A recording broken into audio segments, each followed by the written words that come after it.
menyisipkan waktu ya di tengah-tengah kesibukan kita, sambil beberes, sambil melakukan berbagai aktivitas, juga mendengarkan kajian. Mudah-mudahan kita semua ya berdoa di setiap pagi, Allahumma inni as'aluka ilman nafi'a, ya Allah kami memohon kepadamu ilmu yang bermanfaat, wa rizqan thayyiba, rezeki yang baik, wa amalan mutaqabbala, dan amal yang diterima oleh Allah Subhanahu wa taala.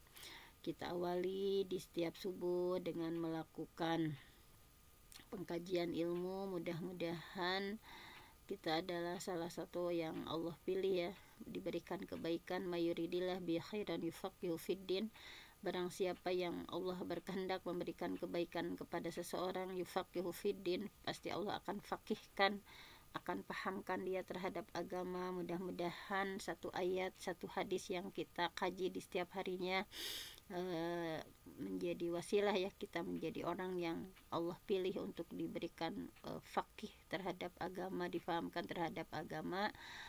Nah, untuk hari Selasa kita tetapkan saja seperti dulu ya, untuk mengkaji. Dan untuk hari Seninnya mengkaji tafsir ya, hari Selasanya kita mengkaji hadis kembali ya, Riyadhus Shalihin yang pernah terputus ya karena tema-tema yang kita kaji. Nah, untuk hari Selasa kita tetapkan saja mengkaji salah satu kitab ya, Riyadhus Shalihin. Walaupun di sini sambil melihat-lihat lagi ya, misalnya kitab apa yang lebih representatif, tapi sebelum itu kita langsung saja mengkaji ya kitab Riyadhus Shalihin. Nah, di sini ada, kemarin sudah dibahas ya sampai hadis yang sebelumnya. Kita lanjut tentang hadis ke-34 ya, tidak semua dibahas karena yang masih mirip-mirip ya tidak dikaji. Nah, kita langsung saja hadis ke-34. Bismillahirrahmanirrahim. Wa an Anasin, hadis diterima dari sahabat Anas radhiyallahu an, semoga Allah meridainya. Qala, ia berkata, sami'tu Rasulullah SAW, aku pernah mendengar Rasulullah SAW yaqul, bersabda, innallaha azza wa jalla, sesungguhnya Allah azza yang maha perkasa, jalla yang maha mulia. Qala, Allah berfirman, iza, apabila ya atau jika, ibatala itu aku menguji. Ini hadis qudsi ya, bahwa Allah berfirman ya, iza, apabila, ibtala itu aku menguji, abadi hambaku, bihabibataihi, dengan kebutaan kedua matanya, fasabaro, kemudian dia bersabar, awadatuhu, maka aku menggantikan minhuma, di antara keduanya, aljannah, dengan syurga, yuridu ainaihi. Nah, dia menginginkan ainainihi ya, kedua matanya.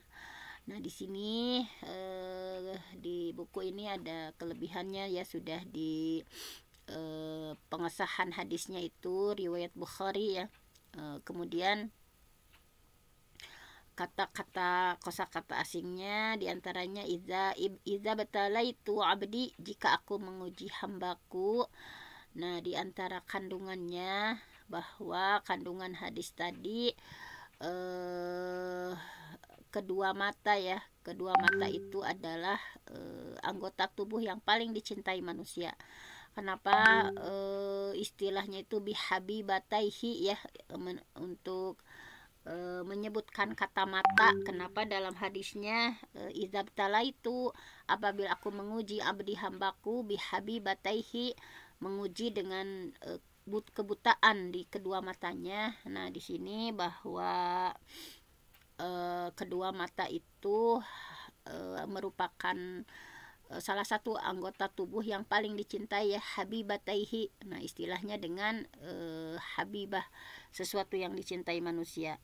Karena dengan hilangnya mata ya, tentu saja sangat disayangkan, tidak bisa melihat kebaikan yang dengan kebaikan itu bergembira misalnya, kemudian tidak bisa melihat keburukan yang dengan keburukan itu seseorang bisa menjauhi misalnya.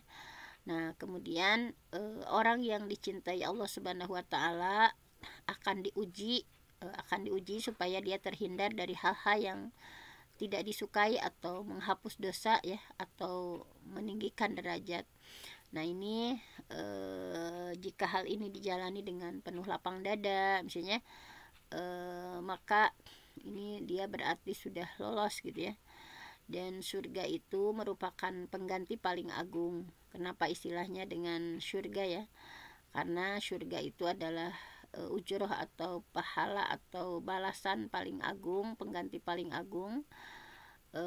Nah bersenang-senang ya dengan pandangan mata akan sirna dengan sirnanya dunia, sedangkan bersenang-senang dengan surga tidak akan pernah berakhir.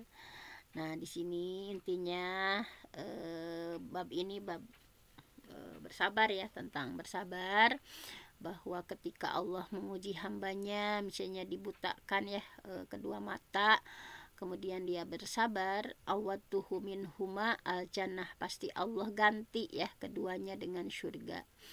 Nah ini ayat hadis ke-34, kemudian dikuatkan dengan hadis ke-35 ya, masih dalam satu frekuensi tentang kesabaran.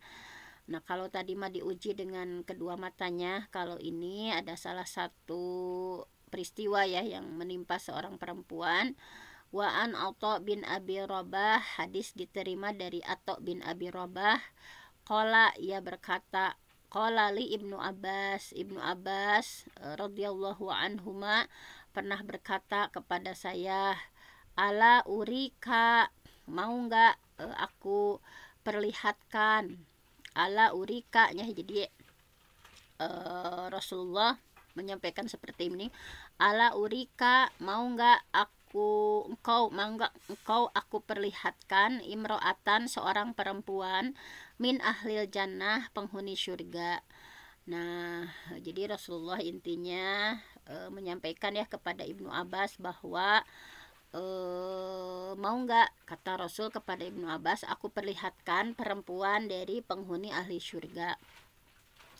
Fakultu, maka aku menjawab, bala, tentu saja iya. Qala, kemudian Rasulullah menyampaikan, hadhil mar'ah as-sauda, wanita ini hitam ya, jadi ciri-ciri fisiknya hadhil mar'ah sauda, wanita yang hitam ini atatin nabiya, dia pernah mendatangi Nabi SAW. Fakolat, jadi si perempuan yang hitam tadi ya pernah mengadu kepada Nabi, ini asra, sesungguhnya aku pernah kerasukan, di kerasukan. Wa ini atakasyaf, kemudian auratku tersingkap ya, karena kesurupan sehingga auratku terbuka gitu ya, auratku tersingkap. Fadullah, maka si perempuan tadi ingin didoakan sama Rasulullah.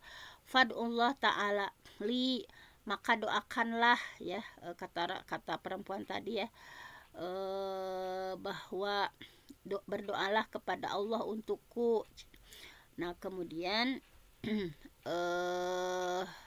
Rasulullah ya bertanya ya, in syi'ti sabarti walakil jannah. Nah Rasulullah memberikan pilihan ya ketika seorang perempuan tadi mengadu bahwa dia kerasukan, karena kerasukan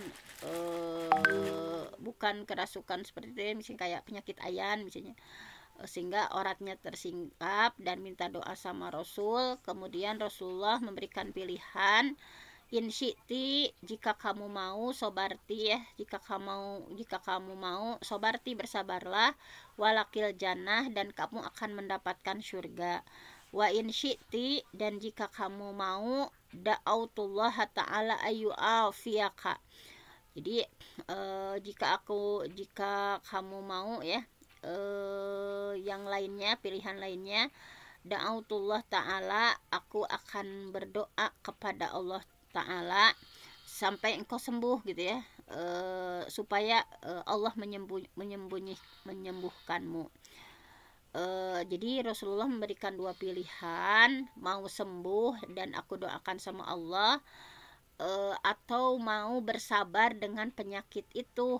Nah kemudian si perempuan tadi dia memohon pilihan yang ini, fadullah, ya udah doakan saja ya, fadullah, berdoalah kepada Allah Allah atakasyafa, supaya auratku tidak tersingkap pada alaha. Kemudian Nabi mendoakannya. Nah, ya subhanallah ya, ini seorang perempuan yang calon ahli surga, bahwa ketika dia memiliki sebuah penyakit, penyakitnya tadi ya, asra, sering kerasukan kayak ayan seperti itu, tetapi lebih baik dia ketika Rasulullah memberikan pilihan, mau sembuh, aku doakan sembuh, atau mau bersabar dengan penyakit, dia memilihnya itu bersabar dengan penyakitnya, tetapi hanya saja didoakan supaya auratnya tidak tersingkap ketika sedang menderita penyakit tersebut gitu ya. Kalau kita mah mungkin kalau disuruh milih, ini mah ya, tetap berpenyakit tetapi gantinya surga, atau doanya itu sembuh gitu ya. Tetapi si perempuan tersebut lebih memilih dengan penyakitnya dan bersabar, dan insya Allah dia berharap surga dari kesabarannya. Ini sangat luar biasa sekali ya, seorang inspiratif. Nah, ini diriwayatkan juga dari Al-Bukhari ya, di antara kosakata asingnya itu, kosakata asingnya asra. Asra itu penyakit ayan ya, ada dua macam. Yang pertama sawan, penyakit yang disebabkan komplikasi buruk ya, misalnya kayak kejang-kejang, kemudian keluar buih dari mulut gitu ya. Kemudian asra juga kesurupan oleh jin ya, itu juga istilahnya asra, yaitu merasuknya jin ke dalam tubuh manusia. Dan yang dimaksudkan dalam hadis ini adalah pengertian yang kedua.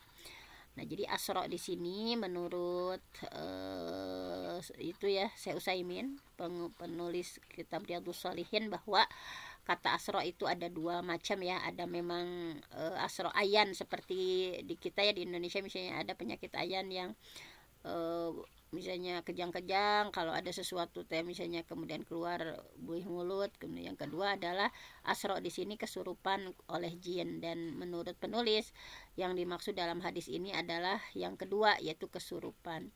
Kemudian atakasyaf itu terbuka ya sebagian anggota badan karena kesurupan itu. Yang dimaksud di sini adalah bahwa dia sangat takut auratnya terbuka tanpa dia sadari gitu ya. Nah, jadi kandungan hadis dari hadis tadi bahwa sabar ya terhadap musibah yang menimpa di dunia itu akan mewariskan surga di akhirat.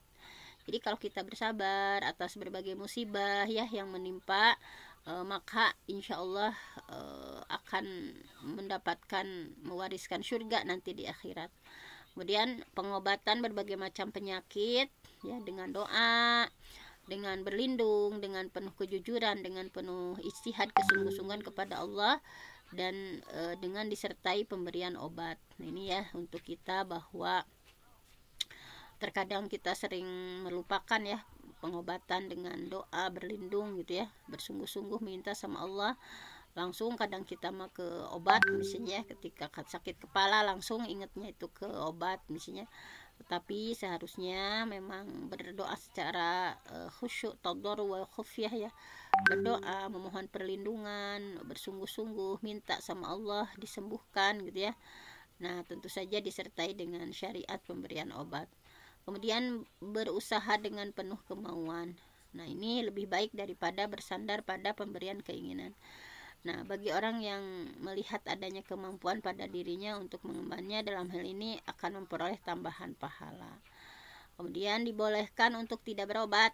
Nah, ini menurut penulis ya, bahwa dari hadis tadi boleh misalnya nggak berobat secara itu ya, dia misalnya bersabar dengan penyakitnya dengan memohon perlindungan, doa-doa yang maksimal. Nah, kemudian ada kebolehan untuk tidak berobat gitu ya, dia bersabar memilih misalnya sakitnya seperti ini, misalnya asalkan minta sama Allah tadi ya, seperti perempuan tadi, nggak apa-apa misalnya penyakit itu juga. Yang terpenting ketika kejadian itu Allah jaga auratnya ya supaya tidak tersingkap. Kemudian tingginya rasa malu para sahabat perempuan, karena yang paling ditakuti oleh perempuan adalah lebih dari sekedar takut tersingkap sedikit saja ya dari bagian tubuhnya. Nah, seperti itu.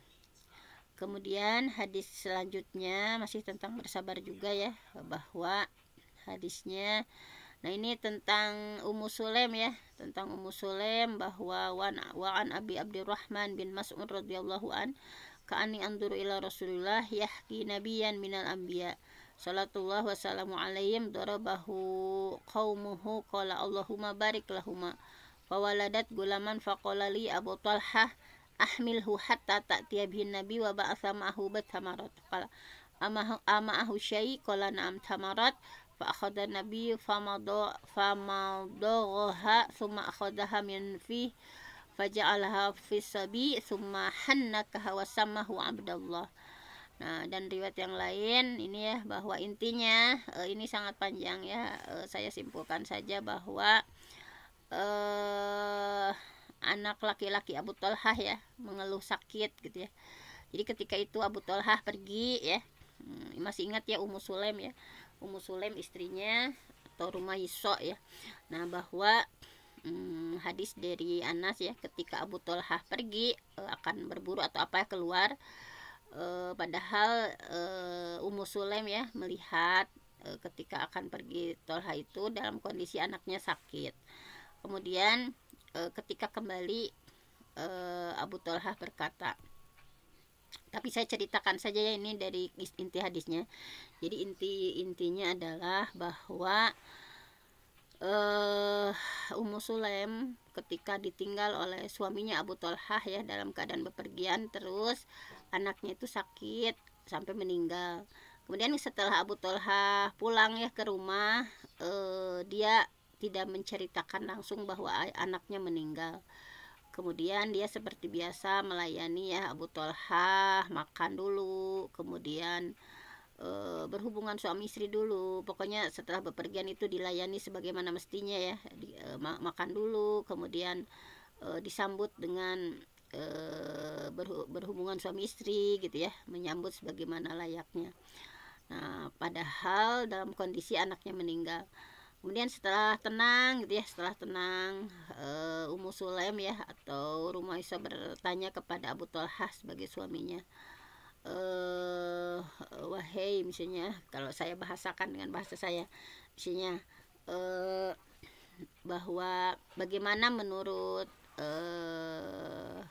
Abi, misalnya menurut kamu misalnya apabila suatu kaum misalnya menitipkan barang kepada kita, kemudian suatu saat barang itu diambil lagi, misalnya bagaimana menurut pendapatmu? Nah ya kasih aja gitu ya, karena itu kan hanya titipan. Ketika mau diambil lagi ya silahkan saja diambil. Nah kemudian baru ya Ummu Sulaim menyampaikan bahwa begitu juga dengan putra kita gitu ya, bahwa putra kita itu sudah diambil oleh Allah. Nah kemudian Abu Talhah merasa, wah tadi kan udah nggak dikasih tahu langsung ya. Kemudian beliau melaporkan kepada Rasulullah apa yang disampaikan oleh istrinya. Dan dalam hadis ini ya, Rasulullah ketika Abu Talhah mengadukan ya apa yang disampaikan oleh istrinya, maka ya Abu Talhah ma'ajudul ladzi kunta ajid yang talik fantalakna wa darabal mahad, yang ininya yang di atasnya, bahwa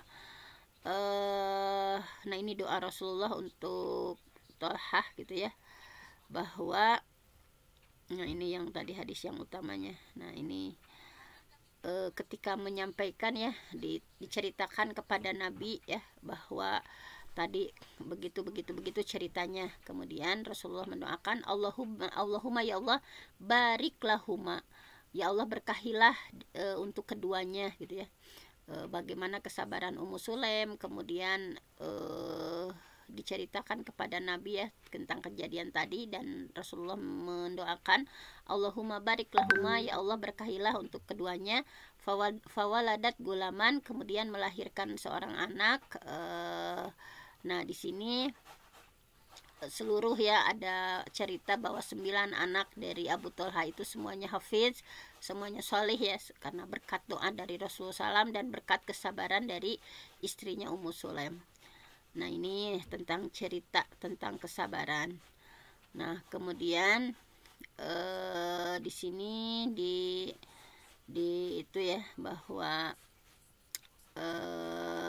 nilai-nilainya yang bisa diambil intinya sabar ya, sabar, kemudian dalam Madarijus Shalihin ya, Madarijus Salikin, Ibnu Qayyim Az-Jauziyah menyampaikan bahwa perhatikan rahasia takdir ketika Allah yang maha bijak, maha tahu, maha menetapkan, maha menakdirkan ya, bahwa mereka manusia yang betul-betul diantaranya ya orang-orang yang selalu mendahulukan, mengutamakan orang lain ya, wa yu'thiruna ala anfusihim walau kana bihim khasasah, bahwa Allah memberikan balasan kepada mereka ya yang selalu mendahulukan orang lain ya dari mereka sendiri. Allah akan balas mereka di kedudukan di surga yang tinggi ya, surga Adan. Nah, di sini diantaranya yang bisa kita ambil dari hadis tadi. Nah, kemudian selanjutnya, nah ini masih juga tentang bersabar ya, masih juga tentang bersabar, bahwa nah di sini kita bacakan doanya ya. Sebentar ini.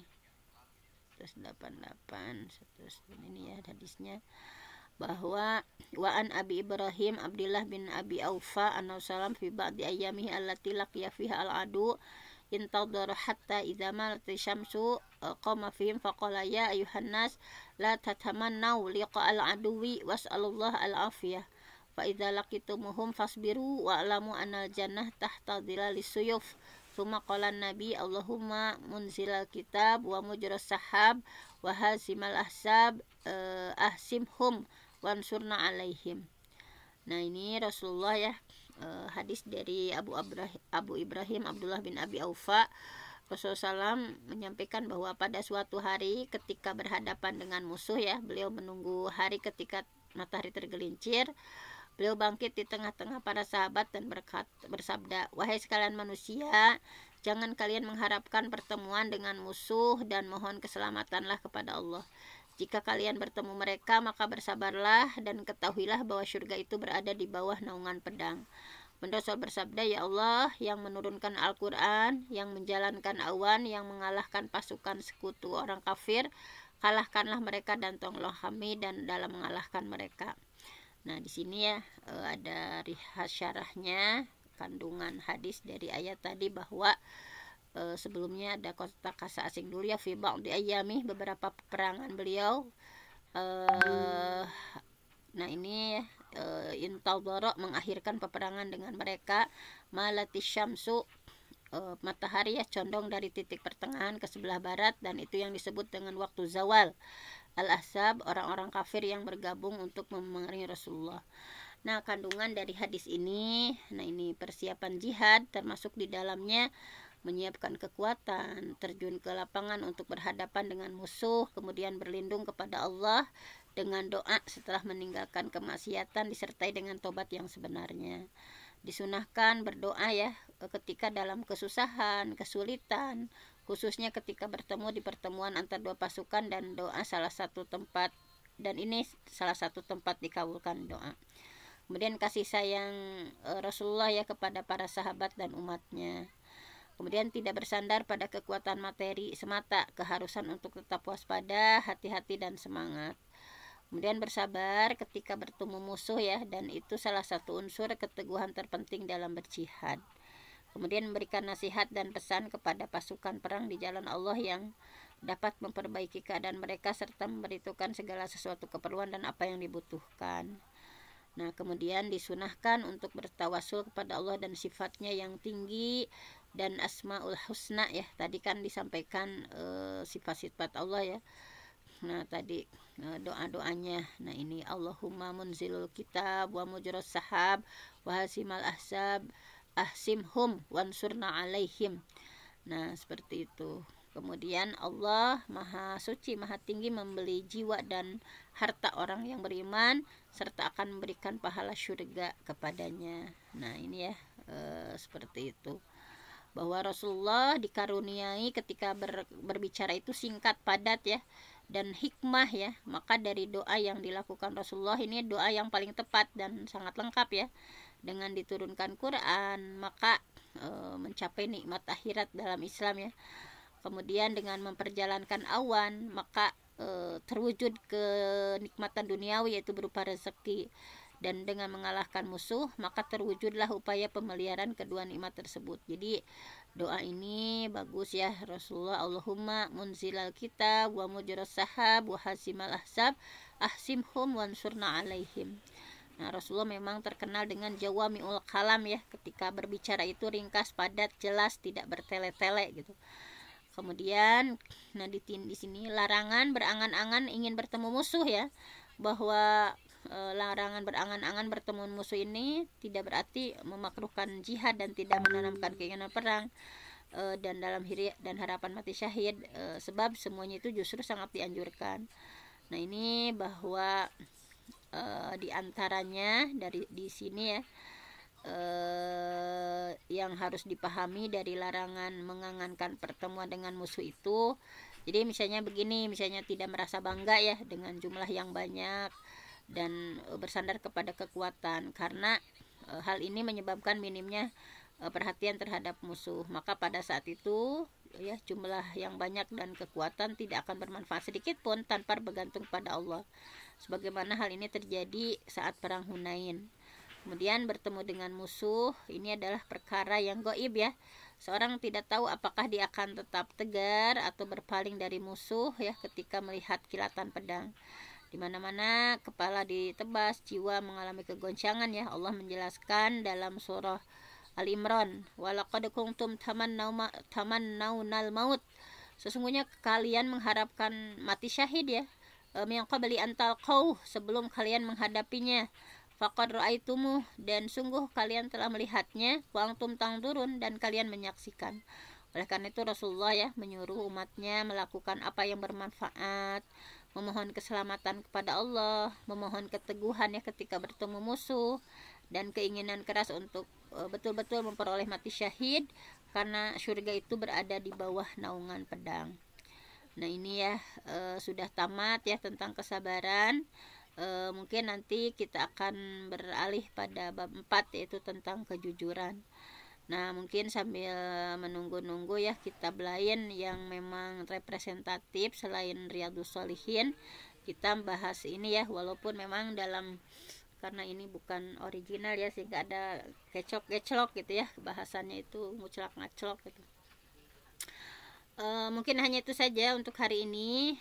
Kita sudah menghatamkan ya bab tentang kesabaran di bab sebelumnya, dan insyaallah kita akan lanjutkan ya sambil mencari-cari kitab misalnya yang lebih representatif lagi, yang bisa menjadikan ya kita semua untuk lebih mendekatkan diri kepada Allah dan lebih mencintai Rasulullah dengan senantiasa mengkaji ayat-ayat Qur'annya dan mengkaji hadis-hadis Rasulullah SAW, senantiasa ihya ya, menghidupkan sunnah-sunnah Rasulullah dan menghidupkan ulumuddin, ilmu-ilmu agama.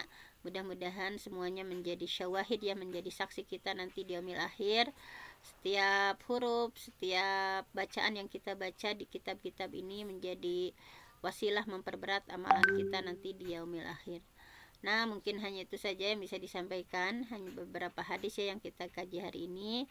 Mudah-mudahan ada manfaatnya. Saya mohon ampun sama Allah, yang benar datangnya dari Allah, yang salah dari saya sendiri. Aqulu qouli hadza wa astaghfirullah li wa lakum. Assalamualaikum warahmatullahi wabarakatuh. Waalaikumsalam warahmatullahi wabarakatuh. Waalaikumsalam warahmatullahi wabarakatuh. Jazakillah khairan katsira. Terima kasih kepada guru kita Mukarramah Bunda Dr. Hajah Fenty atas ilmunya. Mudah-mudahan menjadi ilmu yang bermanfaat untuk kita semua serta kita bisa mengamalkannya. Amin ya Allah ya rabbal alamin. Ibu-ibu jamaah kajian subuh yang berbahagia, kita akhiri kajian ini dengan sama-sama baca istighfar dan doa kafaratul majlis. Astaghfirullahalazim, astaghfirullahalazim, astaghfirullahalazim. Subhanakallahumma wa bihamdika asyhadu an la ilaha illa anta astaghfiruka wa atubu ilaik.